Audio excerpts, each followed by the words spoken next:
Hello everyone, my name is Nikhil and welcome to the channel. SBI clerk का examination आपके सर पे आ चुका है। मुझे पता है बच्चे बहुत ज़्यादा टेंशन में हैं, बट इस वीडियो को आप देख लो। बहुत छोटे में वीडियो बनाना चाहूँगा मैं, 10-15 मिनट या 18 मिनट से कम में, ताकि ज़्यादा टाइम वेस्ट ना हो और आपको चीज़ें समझ में आ जाए। 3 तरीके के बच्चे अभी हैं जो एसबीआई क्लर्क का पेपर दे रहे हैं। सबसे पहले बच्चे जिन्हें कुछ अभी नहीं आता होगा, बहुत डरे हुए होंगे या फिर टेंशन फ्री भी होंगे कि चलो छोड़ देता हूँ मैं तैयारी अभी, ठीक है। इनके लिए क्या करना है बताने वाला हूँ। सेकंड, ऐसे बच्चे जो बहुत टेंशन में होंगे। ये वो बच्चे हैं जो पढ़े भी हैं, थोड़ा छूट भी गया है, मिस भी हो गई चीज़ें, 5 दिन बचा हुआ है, बहुत टेंशन हो रहा है क्या करना है क्या नहीं करना है। इनके लिए भी बताऊंगा कि अभी क्या कर सकते हो। ये 4-5 चीज़ें अब अभी करोगे ना, हो सकता है कि आप एग्जामिनेशन में पास हो जाओ। और तीसरे बच्चे जिनका या तो रिवीजन चल रहा है या फिर एक बार सिलेबस कम से कम कंप्लीट हो चुका है। तीनों के लिए बताऊंगा, सब कुछ बताऊंगा और शॉर्ट में बताऊंगा। बिना टाइम वेस्ट किए हुए चलते हैं। चैनल को सब्सक्राइब कर लो सबसे पहले, पास होने के लिए तो यही एलिजिबिलिटी है। 5 दिन की स्ट्रैटेजी बताऊंगा। आप इस वीडियो को हो सकता है कि थोड़े दिन बाद देखो, 2 दिन 3 दिन बचा हुआ हो, तब भी ये आपके लिए वैलिड होगा जो मैं बताने वाला हूँ। कट ऑफ देख लेते हैं 2023 का। आप देखो, कट ऑफ से पहले ये देखो कि जो नंबर ऑफ सीट्स देखो 2023 में बढ़ी थी 2022 से। 2022 का कट ऑफ जो था, आप अगर 70 से नीचे लेकर के आते तो आप फेल थे, ये समझ के चलिए आप, ज़्यादातर राज्यों में। बट आप अभी देखो सीट्स जब आपकी बढ़ी तो यहाँ पर देख सकते हो आपकी 60 के आसपास अगर आपके आता है स्कोर, तो भी आप ऑलमोस्ट सब में पास हो जाओगे, ठीक है। किसी किसी में फेल भी होगे, किसी ज़्यादातर में पास हो जाओगे। तो यहाँ पर अगर आप 70 स्कोर करते 2023 वाले में तो आप पास थे ऑलमोस्ट सारे स्टेट के अंदर, 3-4 को छोड़ दिया जाए तो, ठीक है। तो वैसे ही मैं आपको यहाँ पर बताने वाला हूँ कि यहाँ पर अब सीट्स देखिए कितनी ज़्यादा है, 13,000, तो कट ऑफ डेफिनेटली कम जाएगा। तो आप डरिए नहीं, आपके लिए बहुत बड़ा फायदा है, बहुत बड़ा मौका मिला है, तो इसको छोड़ना नहीं है। लास्ट के 5 दिन में घबरा करके चीज़ें खराब नहीं करनी है, ठीक है। तो सबसे पहले समझ में आएगा कट ऑफ का टारगेट क्या करना है। तो 70 नंबर हमको टारगेट करना है कि इतना आना चाहिए, वरना आप फेल मान के चलिए तो आपका आएगा 65, 62 और आप पास हो पाओगे। समझ में आ रहा है आपको, ठीक है। आपको मैं एक ऐसे कोर्स के बारे में भी बताऊंगा। अभी इसलिए बता रहा हूं इसके बारे में क्योंकि बच्चे भाग जाते हैं वीडियो को छोड़ करके, एंड तक नहीं देखते हैं।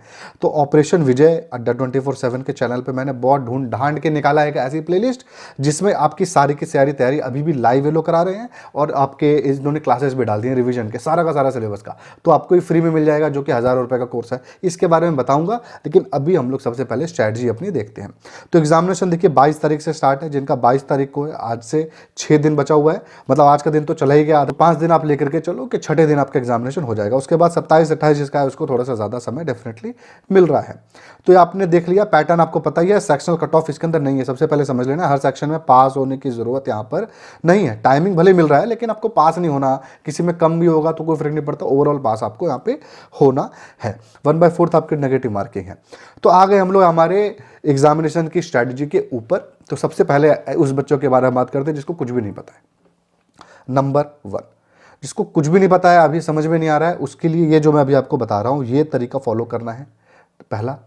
दूसरा, आप ऐसे बच्चे हो जिसको अगर बेसिक नॉलेज नहीं है या फिर अपने प्रैक्टिस, या तो प्रैक्टिस बचा हुआ हो तब तो एक अलग गेम है, लेकिन आपको बेसिक नॉलेज नहीं है, फिर अपने सारे क्वेश्चंस कवर नहीं किए, आप उठाते हो क्वेश्चन पेपर पढ़ते हो तो समझ में ही नहीं आ रहा होता, या फिर आप सॉल्व ही नहीं कर पाते, तो आपको अभी फ़िलहाल ज़रूरत क्या चीज़ की है, थोड़े से टेक्निक जानने के लिए है और सिलेबस कंप्लीट करने की ज़रूरत है। तो ये 2 चीज़ें कैसे होंगी वही एग्जैक्टली मैं आपको एक बार दिखा देता हूँ, ताकि ऐसे बच्चे जो कि बिल्कुल ही अभी समझ में नहीं आ रहा, आउट ऑफ द कॉन्टेक्स्ट है, वो अभी क्या करें। 5 दिन के अंदर आपका काम चल जाएगा। कैसे चलेगा आपको दिखाता हूँ। तो या तो आपको यूट्यूब पे जाना है और यूट्यूब पे सर्च कर देना है अड्डा 24/7 ऑपरेशन विजय प्लेलिस्ट, वरना मैं लिंक दे दूंगा डिस्क्रिप्शन में, आप इसको खोल के देख लो। तो इन्होंने क्या किया है, बहुत अच्छी चीज़ की हुई है। आप सबसे पहले देखो यहाँ पे ये 18वां 17वां और 16वां जो ये वीडियो है, बहुत जो टॉप टीचर्स आप पैसे दे करके परचेस करते हो, जिनके कोर्स 10,000 15,000 20,000 5,000, वही टीचर्स आपके यहाँ पे सामने अवेलेबल हैं। और इन्होंने फ्री का सारा रिवीजन क्लासेस डाला हुआ है। 5.5 घंटे का आप देख सकते हो रीजनिंग का डाला हुआ है, मैथ का 11 घंटे का है, 7 घंटे का इंग्लिश का आपका है। तो ये 3 सब्जेक्ट है, तीनों कवर है। इसके अलावा यहाँ पर आप देख सकते हो मॉक लग रहे हैं, मतलब ये टीचर लाइव आ रहे हैं वहाँ पे और आपको क्वेश्चंस दे रहे हैं, आप उनके साथ लाइव सॉल्व कर रहे हो। तो जो लाइव अभी जैसे यहाँ पे दिख रहा होगा शेड्यूल्ड हो रखा है, जैसे 2-2 क्लास 3 क्लास शेड्यूल हो रखी है, तो आप लाइव भी देख सकते हो। जो रिकॉर्डेड है इसके अंदर भी आप उनको सवाल देखो, पॉज करो, जल्दी सॉल्व करो, आगे बढ़ाओ वीडियो और देखो आंसर क्या है, सोल्यूशन क्या है। इस तरीके से भी आप कर सकते हो। तो ये 3 इंपॉर्टेंट है मेरे हिसाब से, 3 क्लास आप देख लो, आपको समझ में नहीं आ रहा, आपको कुछ आइडिया नहीं है, तो ये 3 क्लास अभी देखो आप और आपका काम चल जाएगा। बहुत हो सकता है आपका किस्मत साथ दे जाए तो एग्जामिनेशन में आप पास हो जाओ, किसको क्या पता है किसी के बारे में। तो यहाँ पर आपको हारना नहीं है। और अगर आप सपोज करो ऐसा होता है आपके साथ कि भाई ठीक है मैं 5 दिन बचा हुआ है, आपने हार मान लिया और सोच रहे हो आराम करता, अगर ये 5 दिन आपने पढ़ लिया, ये 3 वीडियोस सारे के सारे देख लिया, इसके बाद प्रैक्टिस कर लिया, सोचो आप अगर इसमें फेल भी हो जाओ तो नेक्स्ट आने वाला एग्जामिनेशन है, LIC असिस्टेंट के फॉर्म निकल रहे हैं, आप उसको दोगे तो कितना फायदा आपका मिलने वाला है, आपका पूरा इंसाइट मिल जाएगा एग्जामिनेशन का कि कैसे आपको आगे तैयारी करनी है। तो बिल्कुल भी यहाँ पे हार नहीं मानना है, ठीक है। तो ऑपरेशन विजय आप आज के डेट में सर्च करो यूट्यूब पे, वरना लिंक डिस्क्रिप्शन में, और इनके वीडियोस देखो, बहुत ज्यादा हेल्पफुल है, मैं पर्सनली देख करके आपको बता रहा हूं। तो चलिए स्लाइड पे हम लोग आ गए वापस। तो पहले लेवल के जो बच्चे हैं उनको तो मैंने बता दिया कि आपको क्लासेस देखने हैं और आपको इसके अलावा और कोई चारा नहीं, क्योंकि आपका कॉन्सेप्ट ही नहीं है। तो आप कॉन्सेप्ट नहीं है तो क्या करोगे, खाली प्रैक्टिस करके 5 क्वेश्चन की प्रैक्टिस नहीं करके काम नहीं चल सकता। दूसरे बच्चे जिनका कॉन्सेप्ट है या फिर अब आप ऐसी स्थिति में हो कि रिविजन नहीं हुआ है, सिलेबस थोड़ा सा गड़बड़ हो रहा है, तो क्या करें, सब काम छोड़ करके आंख बंद करो सबसे पहले और ये आप फॉलो करो जो मैंने यहाँ पे लिखा है। आपको इंग्लिश के अंदर ये टॉपिक, ठीक है, reading comprehension, sentence rearrangement, word swapping, cloze test, आपको इसके बारे में कुछ कॉन्सेप्ट नहीं करना और क्वेश्चन की प्रैक्टिस करनी है। इंग्लिश के अंदर आपको सिर्फ और सिर्फ प्रैक्टिस करनी है। टारगेट बना लो, रीडिंग कॉम्प्रिहेंशन का प्रीवियस ईयर के पेपर की बुक होगी आपके पास, वो उठाओ, 50 से 100 नई किताब लेने की जरूरत नहीं, जिसके पास नहीं है छोड़ दो भाई, अब टाइम नहीं है आपके पास। वरना आप रीडिंग कॉम्प्रिहेंशन, सेंटेंस रीअरेंजमेंट के कम से कम 100-150 क्वेश्चन ईच आपको बनाने हैं। ये बहुत टाइम टेकिंग नहीं है, चलो आप लेके चलो 100 कम से कम आप बना दो, आपका पूरा का पूरा इंग्लिश का सिलेबस हो जाएगा, कुछ भी कॉन्सेप्ट लेने की जरूरत नहीं है आपको। दूसरा हम लोग बात करते हैं रीजनिंग के ऊपर। रीजनिंग के अंदर पजल, अगर मान ले पजल के आपके क्वेश्चन सॉल्व नहीं हो रहे हैं तो मैं आपको अभी यूट्यूब चैनल बताया ऑपरेशन विजय, आप सर्च करके वहां पे रीजनिंग की क्लास देखो, उसके अंदर पजल वाला पार्ट है, पजल वाला पार्ट सारा का सारा देखो, और पजल के ही कम से कम आपको 30-35 क्वेश्चन लगाने हैं, क्योंकि 15 क्वेश्चन आपके पजल से ही आने वाले हैं। इसके बाद आपको ये पहले ऊपर वाला मैंने मान लो 2 टॉपिक कर लिए, ठीक है, उसके बाद मैं नीचे वाला पजल कर लिया। मैं आपको सही से अगर आप पढ़ रहे होगे ना तो आप रीडिंग कॉम्प्रिहेंशन, सेंटेंस रीअरेंजमेंट और पजल इकट्ठा आप सुबह से लेकर रात में कर सकते हो। ये आप दिन में पढ़ लीजिए 5 से 6 घंटे, और रात में आप बैठ गए 7 घंटे 6 घंटे के आसपास, जिसमें आपने पजल निपटा दिया, ठीक है। जिसमें अपने वीडियो क्लास के अंदर 7 घंटे के आसपास है ना रीजनिंग, तो उसमें 2 घंटे के आसपास आपने पकड़ करके अपना जो पजल का पार्ट है 1.5 घंटा 2 घंटे का है वो आपने पढ़ के खत्म कर दिया और 4 घंटे प्रैक्टिस पे लगा दिया। अब आपको 5-6 घंटा थोड़ी ना, यहाँ पर थोड़ा सा ज़्यादा पढ़ना पड़ेगा ना, क्योंकि लास्ट के कुछ दिन बचे हुए हैं आपके, ठीक है। उसके बाद इनइक्वालिटीज और ब्लड रिलेशन, ये मैंने आप देख ही रहे हो, जो भी मैंने क्वेश्चन बताया है इन्हीं क्वेश्चन को आप इन्हीं टॉपिक को कर लो तो आप देखो 74 आपके क्वेश्चन ऐसे ही हो जाएंगे कवर, ठीक है। मेरे हिसाब से 5 दिन एनफ है इसकी तैयारी करने के लिए। 2 दिन मैंने आपको रीजनिंग के लिए इसलिए दिए क्योंकि प्रैक्टिस दबा के करनी है। इंग्लिश तो 1 दिन में मोर देन सफिशिएंट है, ठीक है। उसके बाद इनइक्वालिटीज और ब्लड रिलेशन, जैसे आपका पजल आधे दिन में खत्म होगा, अगले दिन आधा दिन फिर पजल ही लगाना है, उसके बाद बाकी आधे दिन में ये 3 आपको टॉपिक कवर करने हैं। उसके बाद हम आते हैं डाटा इंटरप्रिटेशन के ऊपर। डाटा इंटरप्रिटेशन मतलब आपका सबसे इंपॉर्टेंट टॉपिक में से एक है। डाटा इंटरप्रिटेशन के एक ये क्वेश्चन 5 और एक ये 6, यानी आपके 10 से 11 क्वेश्चन आप लेके चलो मिनिमम यहां पर आने ही वाले हैं, ठीक है। तो ये क्वेश्चन आपने उठा करके कर लिया, प्रैक्टिस दबा दबा के कर लिया। मान लो आपको नहीं आता, डीआई नहीं आता सर, कोई नहीं, डीआई को हटा के फिर अर्थमेटिक करना पड़ेगा, क्योंकि वहां से भी 8-9 क्वेश्चन आ रहे हैं। मैंने अर्थमेटिक इसलिए हटा दी क्योंकि 5-6 टॉपिक है उसके अंदर, तो पता चला आपको फेल हो गए जाकर के 5-6 टॉपिक पढ़ते पढ़ते, इससे अच्छा एक ही टॉपिक पढ़ के आप इसको सॉल्व कर लो, ठीक है। तो अगर आप वो कर सकते हो तो वो कर लो। उसके बाद आपका रॉन्ग नंबर सीरीज और उसके बाद सिंप्लीफिकेशन, 10 क्वेश्चन आपके आएंगे। आपको सिर्फ और सिर्फ फोकस करना है इन्हीं टॉपिक के ऊपर लेकर के। अभी इस वीडियो को देखने के बाद लाइक कर देना, सब्सक्राइब कर देना, उसके बाद आप तुरंत बैठ जाओ और तुरंत बैठ करके इन्हीं की प्रैक्टिस स्टार्ट कर दो। आंख वाँख सब बंद करो अपना। अगर फोकस नहीं हो पाता 1 घंटा बैठो, 10 मिनट जाकर के पानी पियो, टहल करके आओ या रील देखो, फिर आकर के बैठो, फिर 10 मिनट रील देखो, फिर बैठो।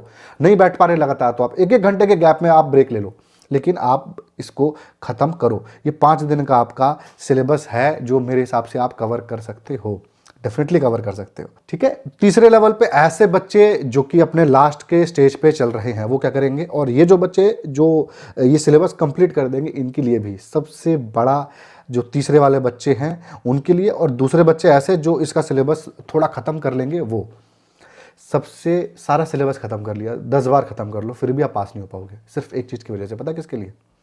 Mock test. जो सबसे पहले वाले बच्चे, आप बोलोगे सर जो बच्चे बिल्कुल नहीं पढ़े, आप तो उनको भी उम्मीद दे रहे थे। देखो मैं ऐसा तो बोलूँगा नहीं ना कि आप फेल हो जाओगे, तो आप तो पढ़ोगे नहीं। तो आप पास तो हो सकते हो। किस्मत अगर साथ दी तो आप हो सकता है ऐसे पहुंच गए और पास हो जाओगे। लेकिन अगर जो बच्चा कुछ भी नहीं पढ़ा है, मैं उसको थोड़ी ना बोलूँगा फेल हो जाओगे, तो छोड़ देगा पढ़ाई, और वो हर एग्जामिनेशन में पढ़ाई छोड़ेगा और नहीं पढ़ेगा। लेकिन यहाँ पर आपको मॉक टेस्ट लगाना है। मॉक टेस्ट के बिना नहीं पास हो सकते, ये बड़ा सिंपल सा फैक्ट है। तो मैंने यहाँ पे क्या लिखा है, 5 बार लिखा है mock test, mock test, mock test, mock test, mock test, सारे सिलेबस के सबसे ऊपर लिखा है। तो ऐसे बच्चे जिनका इस सिलेबस आधा भी खत्म हो जाएगा ना, तुरंत बैठ जाना एक मॉक टेस्ट देने। या फिर आपने थोड़ा थोड़ा करके बहुत सारा पढ़ाई किया हुआ है, सोच रहे होंगे 2 दिन सर ये रिवीजन कर लूंगा फिर अब बैठूंगा मॉक टेस्ट देने के लिए। यही नहीं करना, अभी बैठो, अभी इसी वक्त बैठो। आधा सिलेबस भी आपने खत्म किया ना, अभी बैठो और मॉक टेस्ट दो। और मॉक टेस्ट में जो जो क्वेश्चन आपके लड़े हैं, आप उनको एनालाइज करके देखो मेरी क्या गलती हुई थी, और बैठ करके उन्हीं टॉपिक्स के ऊपर, उन्हीं चीज के ऊपर काम करो। अभी पॉसिबल है, ये इतने कम दिन में भी पॉसिबल है। ठीक है। इसके अलावा जो बच्चे अच्छे से पढ़ाई किए हैं, रिवीजन कर रहे हैं, रिवीजन आपने कर लिया एक बार, बहुत अच्छी बात है, बंद करिए, मॉक टेस्ट दीजिए। कम से कम 5 मॉक टेस्ट मिनिमम आपको देने हैं। 5 मॉक टेस्ट जो नहीं देगा वो ऐसे भी फेल है, कितना भी सिलेबस का रिवीजन आपने कर लिया हो।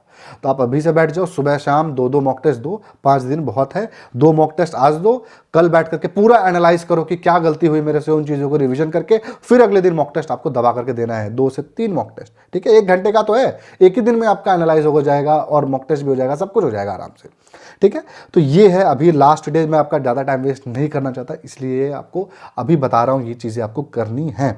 ऊपर से ये चैनल आप देख लेना, क्योंकि भाई मज़ा आ जाएगा, ऐसे वीडियोज़ हैं। मैं खुद पर्सनली इसको सर्च कर रहा था कि बच्चों को क्या बताऊँ, तो मैंने टेलीग्राम पर शेयर कर दिया कि भाई ये प्लेलिस्ट जाकर के देख के आ जाओ। तो मैं सोचा वीडियो बना करके बच्चों से शेयर कर देता हूँ। ठीक है, तो ये है। बाकी अगर आपके जो मैंने टॉपिक बताया, इसके अलावा भी आपको लग रहा होगा सर ये टॉपिक पढ़ लिए और क्या है, तो यहाँ पर मैंने लिख दिया है। उसके अलावा आप इन टॉपिक्स में से भी कोई एक टॉपिक उठा लो जिसमें 4 क्वेश्चन आए हैं, 3 क्वेश्चन आए हैं, और उनको उठा करके पढ़ लो। ये पीडीएफ मैंने टेलीग्राम पे डाल दूंगा, वहाँ से आपको मिल जाएगा एसबीआई क्लर्क का ही पीडीएफ। ठीक है, 2023 का देखो, 2022 का कट ऑफ देखो, 70s के रेंज में ऑलमोस्ट है, 68 65 से नीचे कुछ दिख रहा है, और यहाँ पर देखो 50s में दिख रहा है कितना सारा। तो आपका कट ऑफ इस बार कम जाएगा। किस्मत अच्छी रही, पता चला बहुत ज्यादा आपके राज्य में जिसमें अप्लाई कर रहे होगे 50 चले गया, आपने 52 मार दिए, मतलब 52 आपके करेक्ट हो गए, हो गया काम आपका यार, समझ रहे हो। और एग्जामिनेशन में ध्यान रहे, आप अगर एग्जामिनेशन दे रहे होगे, 60 क्वेश्चन आपने अटेम्प्ट किया, तो इसके बाद आपको तुक्का मारना है कम से कम 10 क्वेश्चन, वरना ऐसे भी फेल हो। हाँ, लेकिन अगर आपका मॉक टेस्ट में एक्सपीरियंस ऐसा रहा है कि सर मैं 60 अटेम्प्ट करता हूँ ना, 57 सही कर देता हूँ, तब नहीं करने की जरूरत है। लेकिन 60 अटेम्प्ट करते हो और 40 नंबर आता है, 38 नंबर आता है, तो आप डेफिनेटली 60 अटेम्प्ट करके फेल हो जाओगे एग्जामिनेशन में। 70 से ऊपर आपको अटेम्प्ट करना है, 80-85 तक भी आप अटेम्प्ट कर सकते हो। ठीक है, तुक्का मतलब एकदम अंधा तुक्का नहीं, कैलकुलेटिव तुक्का मारो। मैथ के तुक्के ज़्यादा लगते हैं, ज़्यादा सही होते हैं, तो मैथ के तुक्का मारो, वरना तुक्का आप फिर इंग्लिश में मारो, नॉलेज कम है तो ठीक है। यही था वीडियो में आज के। चैनल सब्सक्राइब तो आपने कर ही लिया होगा, और मैं डिस्क्रिप्शन में दे दूंगा जो वीडियो क्लास बताया उसके लिंक, ताकि बच्चे अभी से जाकर के पढ़ाई कर सकें। ठीक है, अभी भी कम दिन है, नहीं है, पढ़ाई कर सकते हो, पास हो सकते हो, नेगेटिव नहीं होना है, बी पॉजिटिव यार, आप पास हो सकते हो। ठीक है, बच्चे 3 महीने के अंदर आईएएस, आप सर्च करके देखो 3 मंथ में आईएएस बन गया कि नहीं। 300 साल में भी बच्चे नहीं बनेंगे, लेकिन 3 मंथ के अंदर भी लोग बन पा रहे हैं ना आईएएस। तो आप ये तो क्लर्क है, एसबीआई क्लर्क है यार, कोई तुलना ही नहीं है एग्जामिनेशन से। हो सकता है 5 दिन में बन जाओ, आपकी किस्मत साथ दे जाए, क्या हो जाए क्या नहीं पता किसी का, है ना। तो आप डेफिनेटली तैयारी करो, किसी का मत सुनो, पास आप हो सकते हो। नहीं भी हुए तो नेक्स्ट एग्जामिनेशन के लिए मज़ा आ जाएगा। अगर आप ये 3 वीडियो जो मैंने बताया वो तीनों को देख लो, और उसके बाद मॉक टेस्ट 1-2 लगा दो, इतने से ही आपका समझ लो नेक्स्ट एग्जामिनेशन तो कंफर्म निकल जाएगा, ये नहीं भी निकलेगा तो बस ये था आज के वीडियो में। बेस्ट ऑफ लक है एसबीआई क्लर्क के सभी बच्चों को मेरी तरफ से। थैंक्स फॉर वॉचिंग, अच्छे से एग्जामिनेशन दो, बेस्ट ऑफ लक, और मुझे बता देना कमेंट में एग्जामिनेशन सेंटर किसी का कहाँ पर है तो। ठीक है।